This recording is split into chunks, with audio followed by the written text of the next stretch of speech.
আসসালামু আলাইকুম। আজকের এই ভিডিওতে আমি আপনাদেরকে দেখাবো আপনারা কিভাবে আপনাদের মোবাইলে রিকভারি জিমেইল অ্যাকাউন্ট অ্যাড করবেন।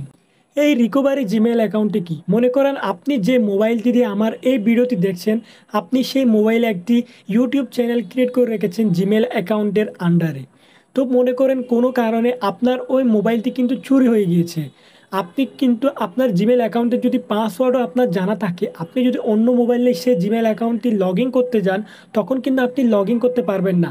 কারণ জিমেইল কিন্তু আপনার ওই মোবাইলে কিন্তু একটা রিকভারি কোড সেন্ড করবে। কিন্তু ওই মোবাইলটা আপনার চুরি হয়ে গেছে, আপনার কাছে না, আপনি সেই কোডটি কিভাবে পাবেন? আর এই রিকভারি জিমেইল অ্যাকাউন্টে যদি আপনি অ্যাড করে থাকেন, তখন কিন্তু জিমেইল কী করে আপনার যে রিকভারি জিমেইল অ্যাকাউন্টটা আপনি অ্যাড করে রাখবেন আপনার পরিবারের বা অন্য কারো জিমেইল অ্যাকাউন্ট, সেই জিমেইল অ্যাকাউন্টে কিন্তু সেই কোডটাও কিন্তু জিমেইল সেন্ড করে। সো আপনি সেখান থেকে নিয়ে কিন্তু সেই কোডটা দিতে পারবেন। সো এটা হচ্ছে জিমেইল অ্যাকাউন্টের একটা সেফটি। সো চলুন কীভাবে অ্যাড করবেন আপনাদেরকে দেখিয়ে দিই। রিকভারি জিমেইল অ্যাকাউন্ট অ্যাড করার জন্য প্রথমে আপনাদের গুগল অপশানে চলে যাবেন। গুগল অ্যাপসটি ওপেন করে নেবেন। তারপর এখানে কোনায় একটি দেখতে পাচ্ছেন, এখানে ডট দিয়ে আপনার জিমেইলের চিহ্ন এখানে ক্লিক করে দিবেন। তারপর দেখতে পাচ্ছেন এখানে ম্যানেজ ইউর গুগল অ্যাকাউন্ট, এইটার উপর ক্লিক করে দিবেন। ওকে, একটু লোড নিচ্ছে। সো আপনাদের সামনে এরকম ইন্টারফেস চলে আসবে। তারপর একটু দিকে স্ক্রল করলে সিকিউরিটি একটা অপশন পেয়ে যাবেন। এদিকে দেখেছি সিকিউরিটি অপশান আসার পর একটু করে স্ক্রল করে আমরা নিচে চলে আসবো। তারপর এখানে একটি অপশন পেয়ে যাব রিকভারি ইমেল, এইটাতে ক্লিক করে দেব। এখানে একটি জিমেল আপনার হয়তো বা অন্য কোনো থাকতে পারে, এটা ডিলিট করে দিতে হবে। তার জন্য দেখতে পাচ্ছেন লোড নিচ্ছে।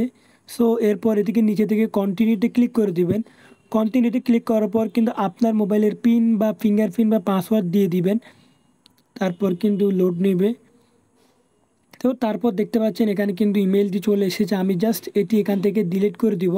ডিলিট করে দেওয়ার পর আপনি এখানে আপনার জিমেলটি দিয়ে দিবেন। আপনার মোবাইলের কিন্তু জিমেল দিবেন না, অন্য কারো জিমেল দিবেন। তারপর কিন্তু আপনার ওই জিমেলে কিন্তু একটা জিমেল থেকে কোড সেন্ড করা হবে 6 সংখ্যার। সেটি কিন্তু আপনার অন্য মোবাইল থেকে সেই কোডটি দিতে হবে। আপনার ইমেল অপশনে গেলে কিন্তু এখানে পেয়ে যাবেন এই কোডটি, 6 সংখ্যার কোডটি দিয়ে দেওয়ার পর আপনার এখানে আপনার যে জিমেল অ্যাকাউন্টটি অ্যাড করার জন্য ভেরিফাই করতে হবে। জাস্ট আপনার এখানে কোডটি দিয়ে ভেরিফাই ক্লিক করে দিবেন। ভেরিফাই ক্লিক করার পর এখানে নিচে দেখতে পাচ্ছেন লেখা কিন্তু চলে এসেছে রিকভারি জিমেল অ্যাডেড। তার মানে কিন্তু আমাদের জিমেল অ্যাকাউন্টটি কিন্তু অ্যাড হয়ে গিয়েছে। সো এই ছিল আমাদের আজকের ভিডিও।